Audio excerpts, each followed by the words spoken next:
हम सविता दास महा एकटा एखन जे छै से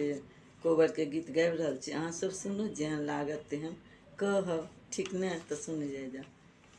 कंचन मनिया राम रतनिया, सोने रुपए लागल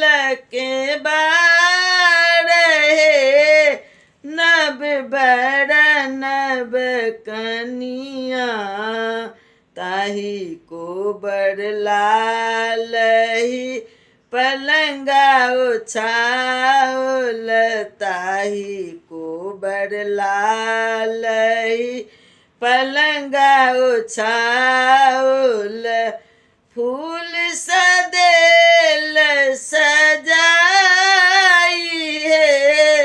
नब बर नब कनिया, ताही पलंग पर बैसला दुल्हा बाबू, ताही पलंग पर बैसला दुल्हा बाबू, दुल्हन घूंघट काढ़ी है, नब बर नब कनिया, दुल्हन के देखी देखी मुस्कथी दुल्हा बाबू, दुल्हन के देखी देखी मुस्कथी दुल्हा बाबू, कोहबर भेल रंगीन है, नब बर नब कनिया, कोहबर इहो कोबर गीत गाबथि सविता दास, इहो कोबर गीत गाबथि सविता दास, दुल्हा दुल्हन रहू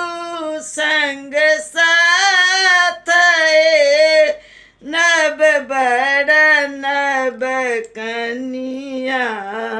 युगे युगे जीवथु दुल्हा दुल्हरुआ, युगे युगे जीवथु दुल्हा दुल्हरुआ, दुल्हन के बारे अही बात है, नब बर नब कनिया, कंचन मनिया राम रतनिया, सोने रूपे लागल के बार हे, नब बर नब कनिया, सोने मुख लागल के बार हे, नब बर नब कनिया। बहुत बहुत धन्यवाद सबके।